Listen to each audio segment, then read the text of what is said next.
Os irmãos abram suas Bíblias em Colossenses capítulo 3. Colossenses capítulo 3.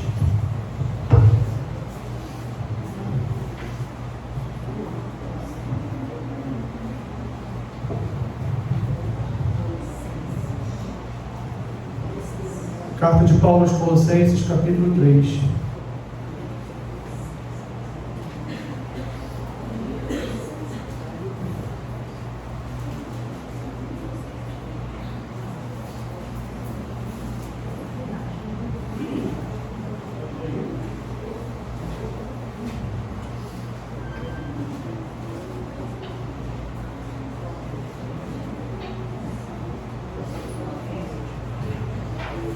Vou fazer a leitura do versículo 1 ao 17.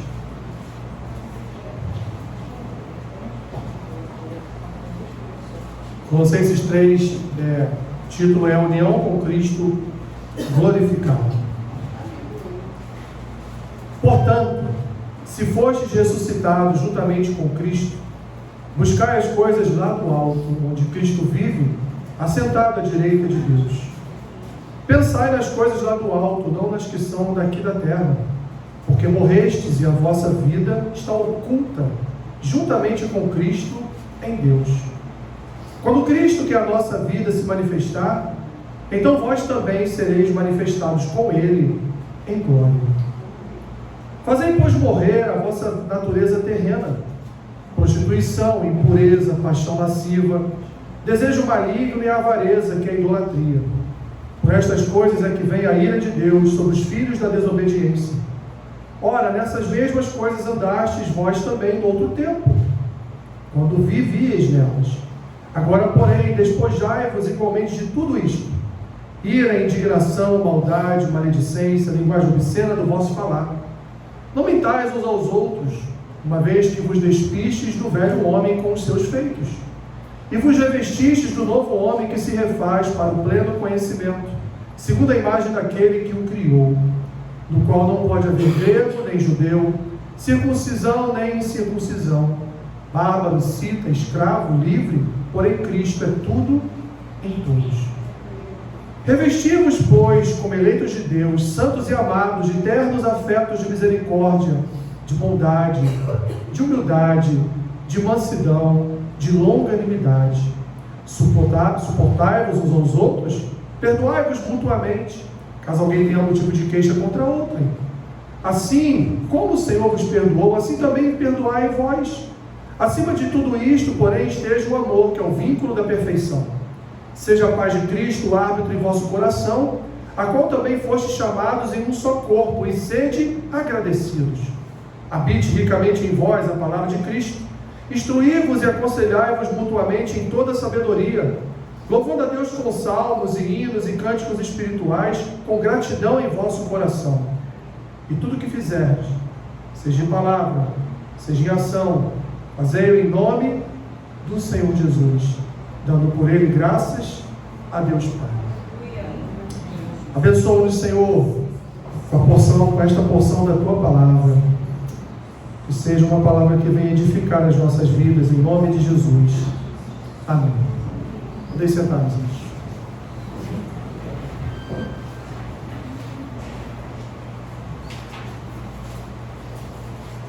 Eu não tenho visto mais esse tipo de programa de TV, mas era um programa de TV que acontecia muito há alguns anos atrás. Lembra do famoso antes e depois? Lembra disso? Quem lembra? De programas que faziam o antes e o depois. Vinha aquela mulher feinha, né? Parecia uma bruxinha. Aí vinha, ainda tem isso? Então, eu não vejo mais TV, não sei, né? Mas antigamente, há uns 15, 20 anos atrás, tinha uns programas como esse, né? Vamos ver o antes e o depois. Aí o antes eu mostrava lá a bruxa de Blair, né? Uma coisa horrível. Então o rapaz ali sem um dente, né? O rapaz ali horrível. E aí então passava toda uma semana lá no dia do noivo, no dia da noiva, fazendo tratamento aqui, tratamento ali. Aí no domingo seguinte, né, deixava a gente naquela expectativa da semana. E aí, será que vai funcionar? Porque a pessoa é tão ruinzinha que a gente nem sabe se vai funcionar, né? E aí quando chegava na outra semana, vocês vão ver uma nova pessoa. E aí então, quando abria as portas, entrava aquela mulher, aquele homem, você falava, não, essa é outra pessoa, não é aquela pessoa, né? Meus irmãos, a nossa vida cristã não é diferente não. Como nós éramos feios, como nós éramos ruinzinhos, como nós éramos rotos, como nós estávamos sujos. Se você avaliar na perspectiva de um desses programas, o seu antes de ser cristão e o seu depois da conversão, você também verá a mesma diferença. Aliás, uma baita diferença. Aliás, você vai dizer, eu não sou a mesma pessoa que eu era. Eu sou uma outra pessoa. Porque agora brilha em mim a beleza do Senhor. Amém. Porque agora flui em mim as características do Senhor. O caráter do Senhor está em mim agora. Então é um antes e um depois. John Stott, o saudoso John Stott, num livro chamado Discípulo Radical, ele afirma o seguinte: Deus quer que o seu povo se torne como Cristo, pois semelhança com Cristo é a vontade de Deus para o seu povo. E ele completa: se afirmamos ser cristãos, devemos ser como Cristo. Já poderíamos até ceiar, que já está pregado. A pregação é essa. Se afirmamos ser cristãos, devemos parecer com quem? Com aquela pessoa feinha que éramos no antes? Não. Devemos nos parecer com Cristo. Em resumo, meus irmãos, não há outro caminho para as nossas vidas que a cada dia nos parecemos mais com Cristo, porque essa é a vontade de Deus para todos nós. E olha o que Paulo fala aos Colossenses. Ele inicia a sua epístola, ele escreve aos Colossenses adotando o mesmo critério, o mesmo modelo das cartas que ele escrevia para todas as suas igrejas, para todas as outras igrejas. Você voltar em uma página, talvez até duas, como a minha aqui, da sua Bíblia, Paulo ele inicia essa carta se apresentando à igreja de Colossos, aqui nos versículos 1 e 2 do capítulo 1. Ele vai elogiar aquela igreja por sua diligência, capítulo 1, versículos 3 a 8. Ele vai orar por aquela igreja, como ele sempre fazia por todas as igrejas a que ele escrevia as suas cartas. Ele dizia, estou orando por vocês, versículos 9 ao 12. E aí então ele começa, meus irmãos, a apresentar o Evangelho, falando, dissertando sobre a manifestação do poder de Cristo sobre todas as coisas, capítulo 1, versículos 13 ao 23, subdividindo esse capítulo aqui, essa parte de 13 ao 23 em duas partes. A primeira parte ele vai falar de Cristo nos salvando do império das trevas. Olha como éramos feios, nós estávamos lá nas mãos do capiroto, estávamos lá sendo reinados pelo imperador das trevas, sendo reinados pelo dominador das trevas. Então ele vai no primeiro momento falar: Cristo nos livrou do império das trevas, nos redimiu de todos os nossos pecados. Paulo vai dizer isso em Colossenses capítulo 1. Na segunda parte, meus irmãos, versículo 15 ao 23, Paulo vai falar sobre o poder criador do Senhor Jesus. Paulo vai se remeter ao Gênesis e vai falar que o Senhor Jesus, ele é a imagem de Deus invisível, o primogênito de toda a criação. Então até o versículo 23 o apóstolo Paulo vai dizer: olha, a esse que nós servimos, que nos tirou, nos arrancou do império das trevas, nos redimiu e nos remiu de todos os nossos pecados, ele também foi o criador de todas as coisas. Até o império das trevas se submete à sua autoridade. Paulo vai explicar esse poder, o poder do Evangelho da salvação do Senhor Jesus. Vai ainda fazer, como ele fazia em outras cartas, apresentar a sua missão, versículos 24 ao 29. vai manifestar, como ele fazia também com as outras igrejas, o seu interesse pelo crescimento espiritual dos colossenses, capítulo 2, versículo do 8 ao 23. E só então, meus irmãos, após todo esse percurso de convencimento de quem Jesus é, do que ele fez, do que ele pode fazer, é que Paulo então vai exortar a igreja a buscar a aparência de Cristo, buscar a aparência do seu Criador, porque afinal de contas, quando a conversão bate a porta do nosso coração, quando a regeneração faz o seu trabalho na nossa alma, nós então passamos a possuir uma nova identidade. A numeração do nosso CPF, da nossa identidade muda, passa a ser uma numeração celestial. A partir de então, a nossa identidade não é mais uma identidade adâmica, mas é uma identidade de Cristo. E por isso então Paulo, a partir do capítulo 3, vai exortar aquela igreja a buscar a aparência de Cristo, a buscar todos os dias se parecer mais e mais com Cristo. E para isso Paulo então, ele no primeiro momento, já nos primeiros versículos do capítulo 3, ele vai falar sobre a nossa união com Cristo, porque aqueles que estão unidos a Cristo, cada vez mais vão se parecer com Cristo. Quem é casado aqui sabe, né? Que a gente com o tempo acaba adquirindo algumas habilidades e até inabilidades do nosso cônjuge, né? A gente sabe que através dos tempos a gente fala uma frase e pensa assim, mas essa frase não é minha, essa frase é da Érica. Foi ela que falou para mim lá em casa, eu estou repetindo agora, né?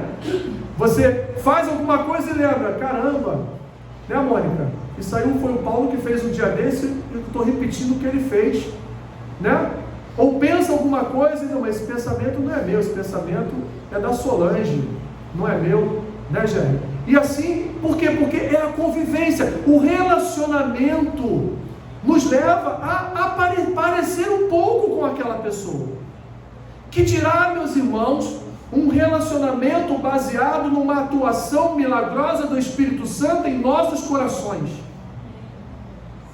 Cada dia mais a tendência, ou pelo menos deveria ser a tendência natural dessa novidade de vida, é nos parecermos mais e mais com Cristo. Então Paulo, antes de se aprofundar no assunto dessa aparência, desse buscar as virtudes de Cristo, Paulo vai falar, olha, ele vai lembrar, vocês são unidos a Cristo. Vocês não são mais unidos ao mundo. Vocês não são mais unidos ao império das trevas. A nossa união está em e com Cristo. Paulo então, meus irmãos, vai apresentar o Senhor Jesus como a nossa única opção de união que dá certo. A única. Você briga com Jesus? Hein? Quem é aqui que briga com Jesus? Mas você briga com teu marido? Você briga com a tua esposa? A única união perfeita que dá certo é a sua união com Cristo. Aleluia. Nessa união, os únicos que traz somos nós, porque Ele é perfeito. Ele jamais trará aborrecimentos à nossa vida, ao nosso coração. Então Paulo lembra aos colossenses, vocês não estão unidos a qualquer um, vocês estão unidos a Cristo, e essa união é a única opção na nossa vida que dá certo. E dá certo, meus irmãos, porque essa união muda o nosso modo de pensar, essa união muda o nosso coração, a nossa cosmovisão, muda a nossa reflexão sobre a vida. Essa união que mudou a nossa identidade nos ajuda e nos leva e nos conduz a refletirmos mais a cada dia, mais e mais sobre as coisas do céu do que sobre as da terra. As coisas da terra passam a não ter mais tanta importância, embora sejam importantes, mas passam a não ter mais tanta importância para o novo convertido. Porque aquele que recebe do Espírito Santo esse batismo com essa nova identidade em Cristo, ele anseia o tempo todo, meus irmãos, não só por essa união, não só por essa relação, não só por se parecer mais com o seu Senhor e Salvador, mas ele anseia todos os dias para que o Senhor venha lhe resgatar desse mundo em trevas. Voltando lá para o capítulo 3, olha o que Paulo diz, meus irmãos, nos versículos 1 e 2. Portanto, se fostes ressuscitados juntamente com Cristo, qual é a ordem que ele dá? Buscai as coisas lá do alto, onde Cristo vive, assentado à direita de Deus. O versículo 2 ele dá uma outra ordem, qual é? Pensai nas coisas lá do alto, não nas que são aqui da terra. E aí, meus irmãos, quando nós falamos assim para o outro irmão, né?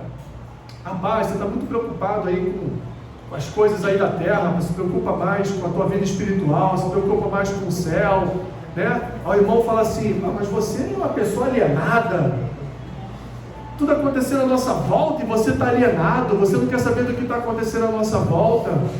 Então o apóstolo Paulo era um homem alienado. O apóstolo Paulo era um homem completamente alienado, porque de fato a única coisa que ele pensava na vida dele é proclamar a Cristo como Senhor e Salvador.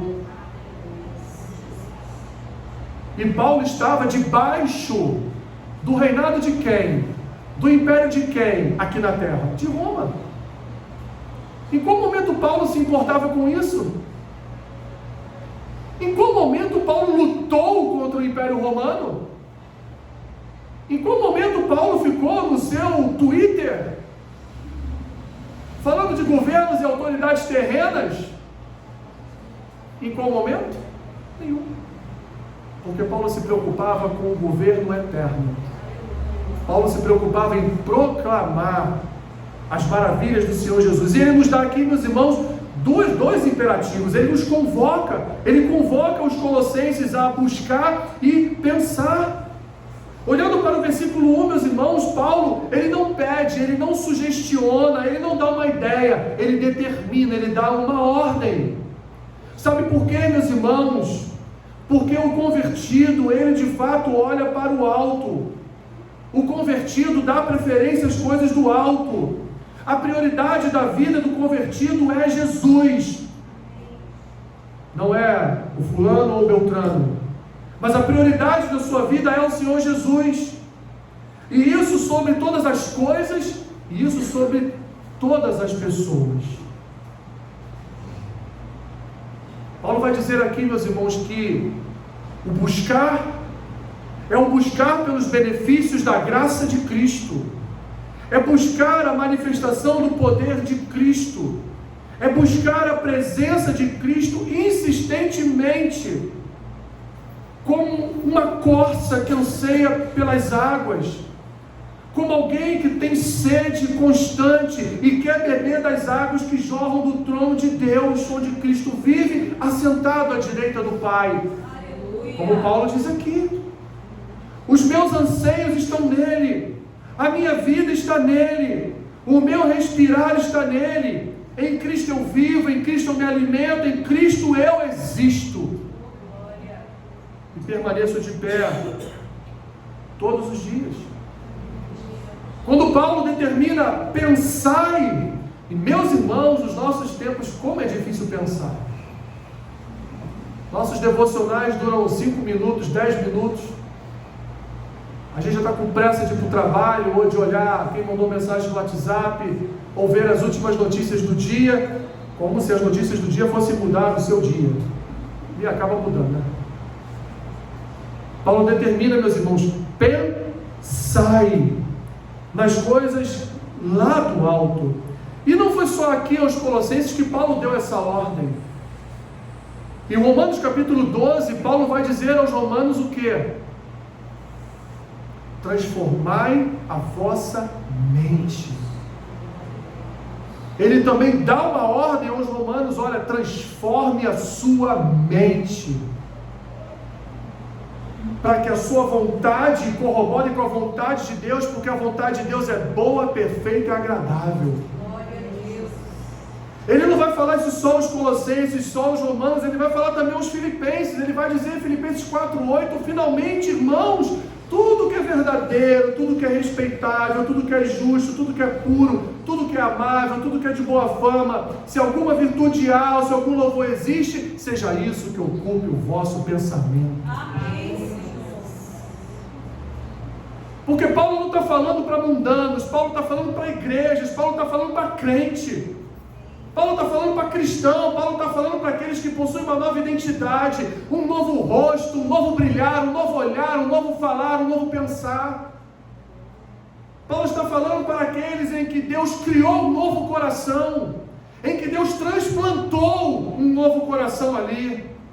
Porque o nosso coração não é mais aquele velho coração, o nosso coração agora é um coração transplantado pelo Espírito Santo.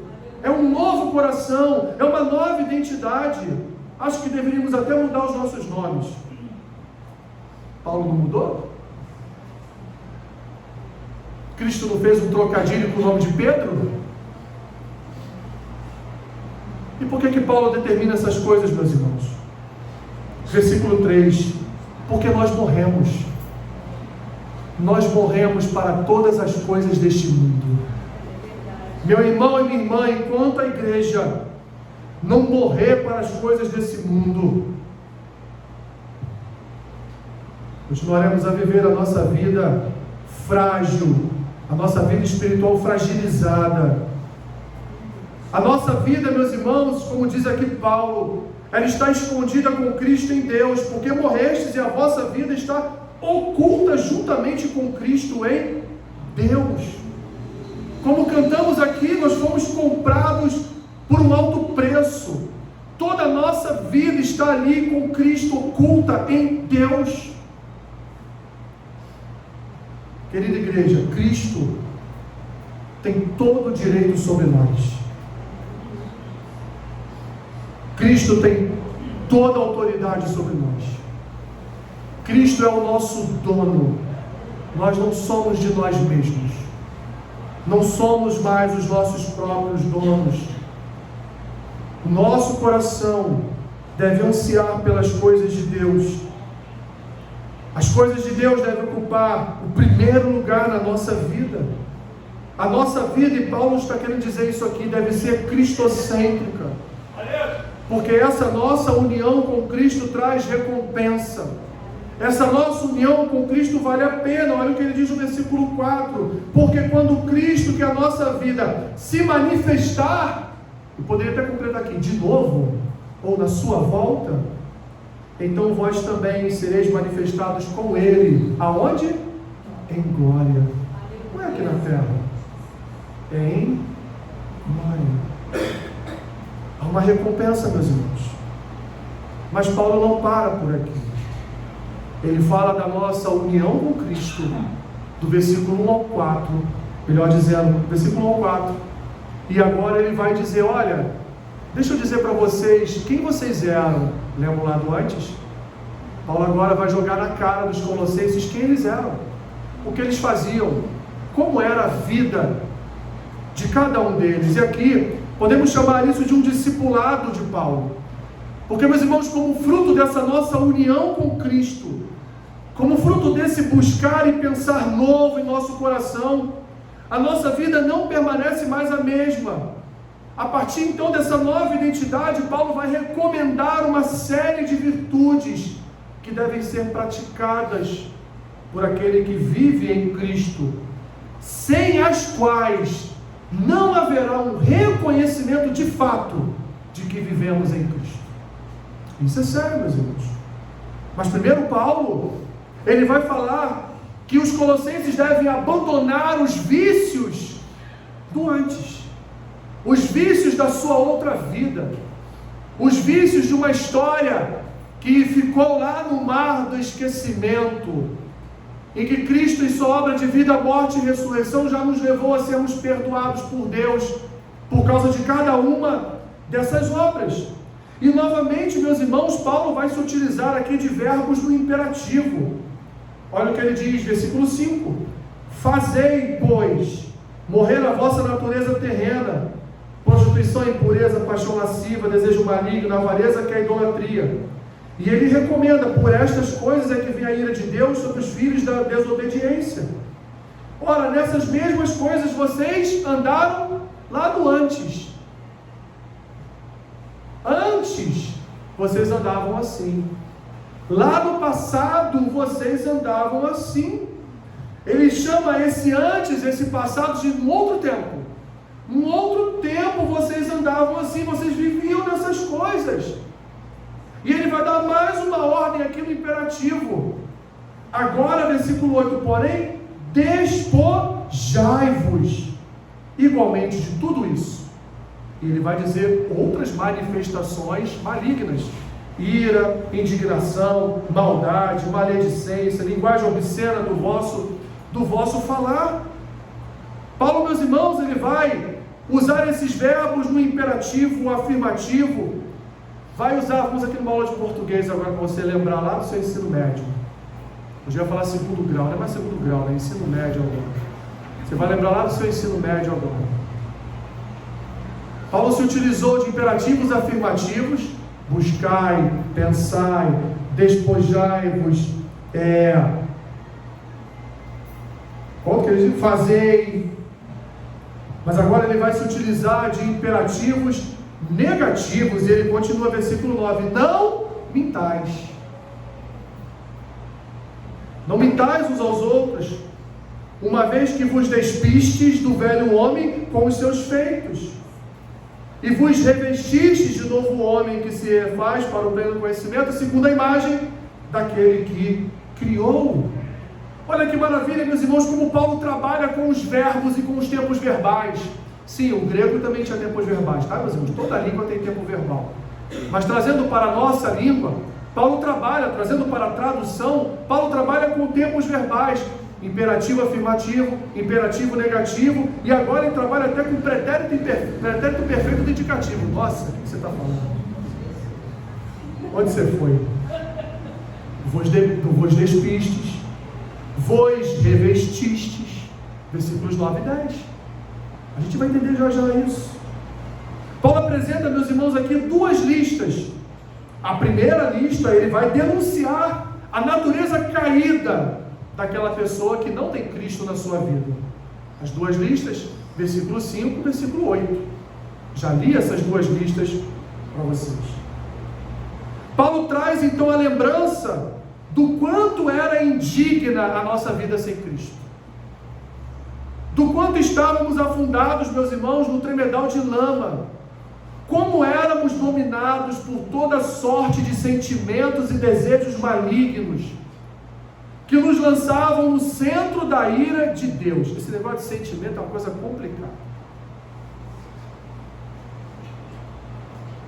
Pessoa que é muito sentimental, ela sofre nessa vida. Porque tudo que acontece, tudo que falam, é uma ofensa.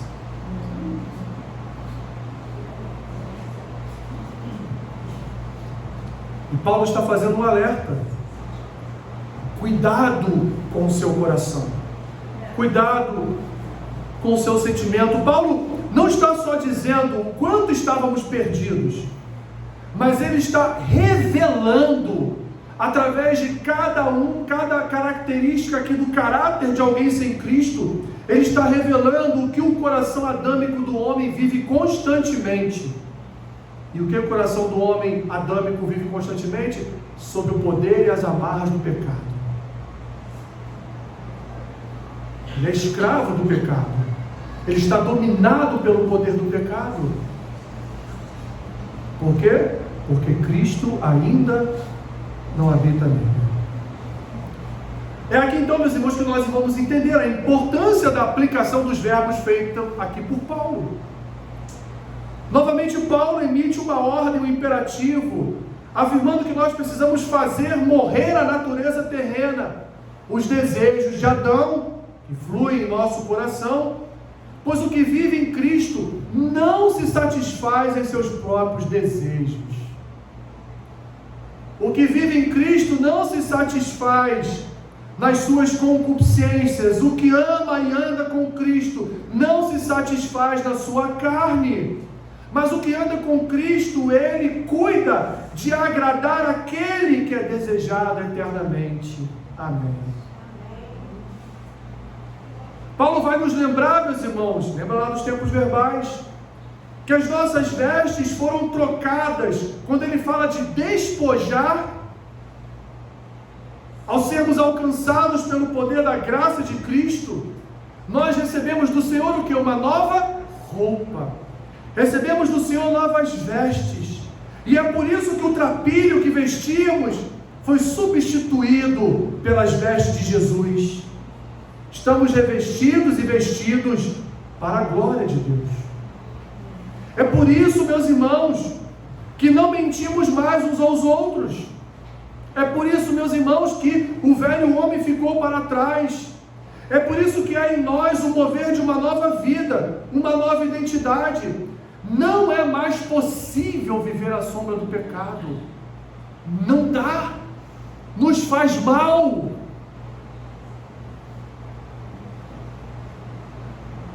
Agora, a nossa vida exala o bom perfume do Evangelho. Agora o nosso trabalho e a nossa luta é constante para refletir a imagem daquele que nos criou. Paulo então vai usar o tempo verbal no pretérito perfeito do indicativo, vos despistes e vos revestistes, para expressar uma ação que foi iniciada e concluída num determinado momento do passado. Olha, Deus lá atrás já tirou a tua roupa velha e já colocou uma nova. Ele já iniciou e concluiu a boa obra na sua vida. Pretérito perfeito do indicativo. Uma ação que já foi realizada e concluída.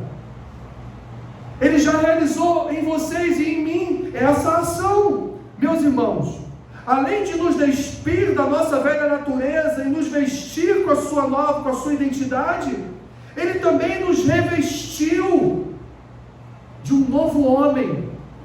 Ele também te revestiu, minha irmã, de uma nova mulher. Uma ação que Ele já realizou e já concluiu. Você já é uma nova pessoa em Cristo. Então não precisa mais andar segundo a natureza adâmica. Porque se nós fomos despidos e revestidos, então nós somos novas criaturas em Cristo Jesus. Não há um porquê andarmos debaixo do controle e do poder do pecado. Não há porquê mentir uns aos outros. Não há porquê falar mal uns dos outros. Não há porquê fazer fofocas uns dos outros. Não há porquê, meu irmão e minha irmã, voltarmos à nossa velha natureza, porque a obra que Cristo realizou na tua vida, ela já está pronta. Glória a Deus. É como um carro que é fabricado, ele está pronto, está ali perfeito, vai ser usado. O que vai demandar agora daqui de diante são só ajustes, né? O pneuzinho vai furar, vai ter que ser trocado, uma vela vai ficar desgastada, precisa ser trocada, né? Mas é como um carro, ele está pronto, ele está definido, a marca é aquela, o modelo é aquele, o ano é aquele, e portanto agora é só andar, é só seguir. É só ir para onde você quiser. Ó, Satanás mandando essa mosca aqui do inferno.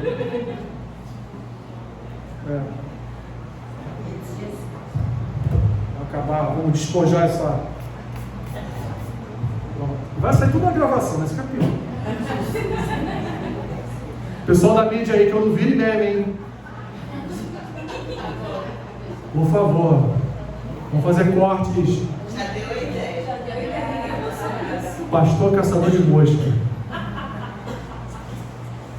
Voltando, meus irmãos, por isso Paulo se expressa dentro desse tempo verbal, porque Paulo está dizendo: Colossenses, vocês não precisam mais mentir, vocês não precisam mais se irar, vocês não precisam mais se prostituir, vocês não precisam mais brigar uns com os outros, porque a obra de Cristo já foi feita, realizada, ela está pronta no seu coração. Não há mais necessidade de olhar para o passado e fazer as coisas que antes você fazia, porque agora a porta do depois abriu. Agora é outra pessoa que aparece ali no programa. Agora é outra pessoa que o inferno enxerga. Agora é outra pessoa que o diabo vê e não pode mais tocar. Agora é outra pessoa que os demônios se afastam. Aquele ali não. Aquele ali a gente não vai conseguir enganar. Aquele ali não, aquele ali tem a marca, tem o selo, tem a identidade de Jesus. Fomos, portanto, meus irmãos, transformados pelo poder de Cristo, que operou em nós de tal sorte, que nós mudamos todo o nosso armário, fizemos uma limpa no guarda-roupas, jogamos todos os trapos fora e recebemos gratuitamente vestes novas e alvas como a neve. Aleluia.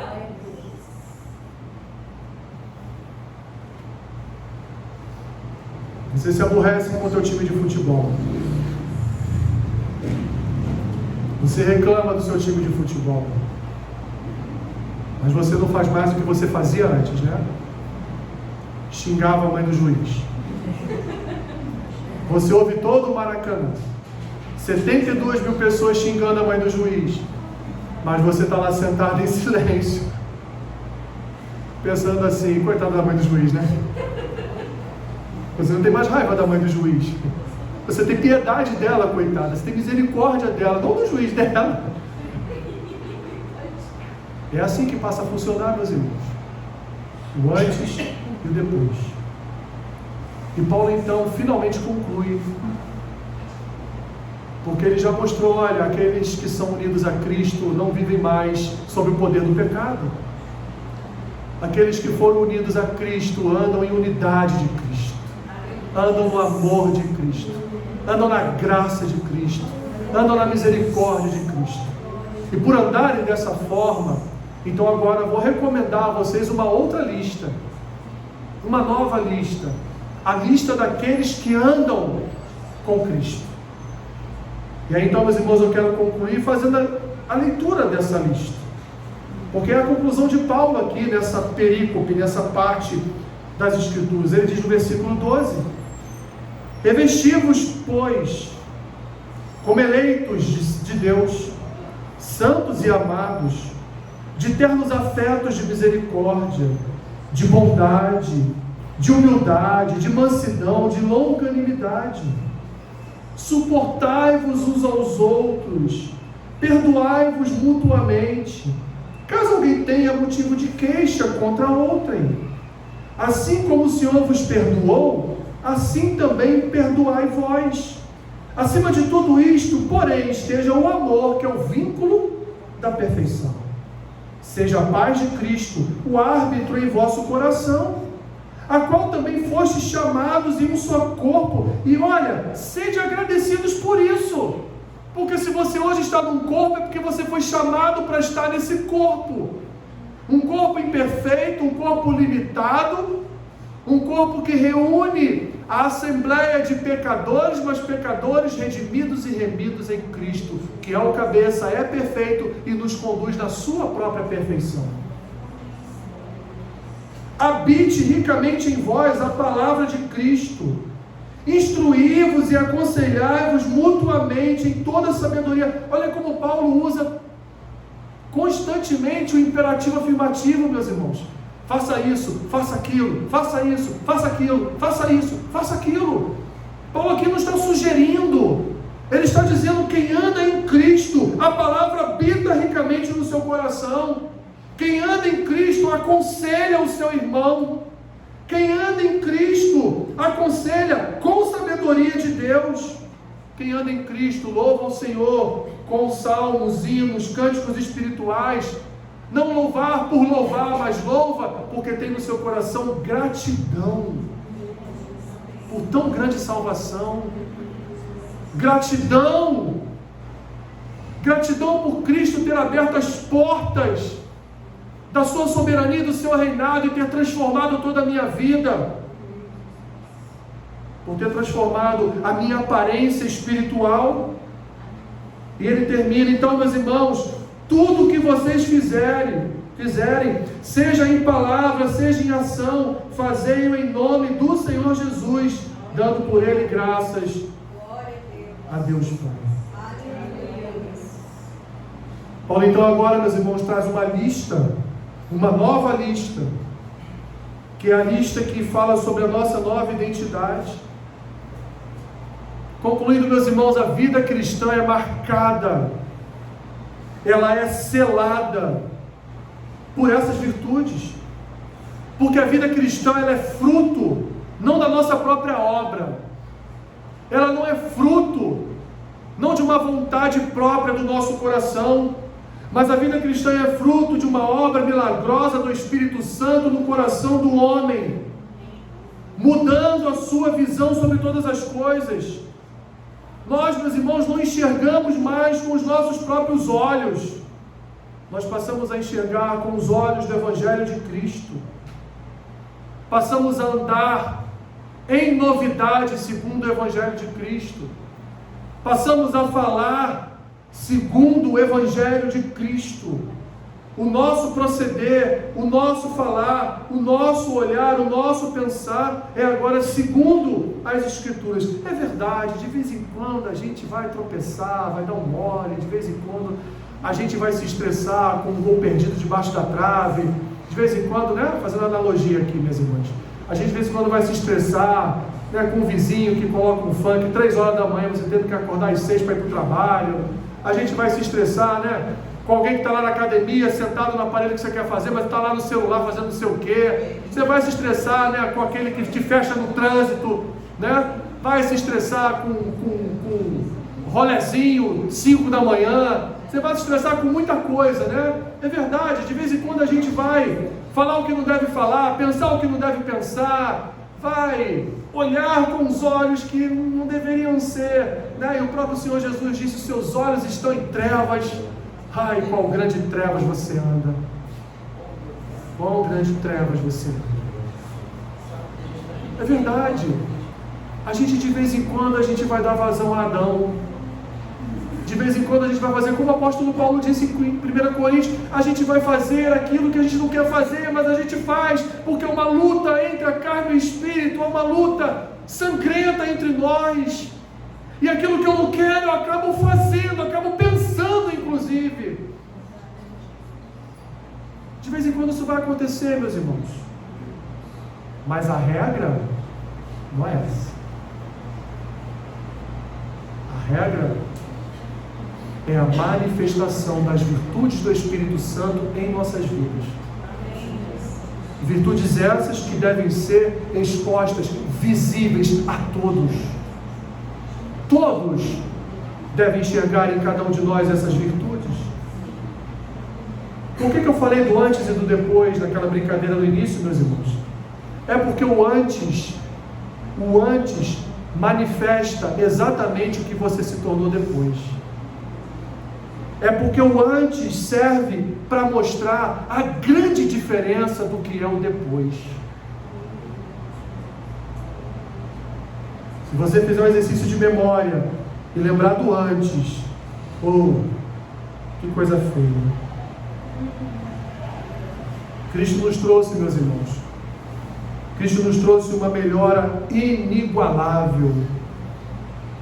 E essa melhora que Ele nos trouxe deve ser cultivada em nossos corações todos os dias, meditando nas Escrituras, orando, jejuando, na comunhão do corpo, amando a todos como o Senhor nos amou, manifestando suas virtudes como o Senhor em toda a sua vida, nos seus 33 anos de vida, principalmente nos seus 3 anos de ministério, manifestou cada dia virtudes do Espírito Santo, virtudes de uma graça inigualável.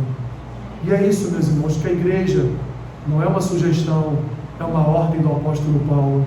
É isso que a igreja precisa e deve manifestar todos os dias, para que nós de fato façamos a diferença da porta da igreja para fora, para que de fato sejamos sal e luz, para que de fato sejamos aquilo que João vai nos chamar lá na sua revelação no Apocalipse, sejamos luzeiros neste mundo, sejamos iluminados, andando iluminados no meio de um mundo que anda e jaz no maligno. É o que Paulo diz aos Colossenses, é o que Paulo diz aos Coríntios, É o que Paulo diz aos romanos, é o que Paulo diz, que pese serem igrejas muito boas, aos Tessalonicenses e aos Filipenses. Eram duas igrejas fortíssimas, muito boas, mas Paulo sempre recomenda: ande, não só dizendo que você possui uma nova identidade, não só dizendo que você é cristão, mas principalmente nem fale que as virtudes de Cristo no seu coração sejam tão vivas que as pessoas venham a você e perguntem: você é cristão, não é? E você nem precisa responder, porque as virtudes já estão ali, recomendadas, tratadas e expostas na sua vida. Que o Senhor nos ajude nessa luta diária e constante para a manifestação dessas virtudes. Pai Santo, Pai querido, nós vimos todo o texto referente, Senhor, ao antes, ao depois, a nossa união com o Teu Filho Jesus, que nos transformou, mudou a nossa vida, mudou a nossa sorte. De fato, o Senhor nos deu não só uma nova identidade, mas nos deu também um novo rosto. Somos novas criaturas em Ti. Nos ajude, ó Senhor, todos os dias, manifestarmos essas virtudes, para que a Tua palavra possa ser ministrada por cada um de nós, no sentido, Senhor, de que o Teu Evangelho seja reverberado através das nossas vidas. Sejamos instrumentos nas Tuas mãos de graça e de amor. Ajuda-nos, ó Deus, nessa luta diária da carne contra o Espírito, do Espírito contra a carne. Ajuda-nos, e que o Senhor venha a trazer uma nova unção sobre cada um de nós nesta manhã. Em nome de Jesus. Amém.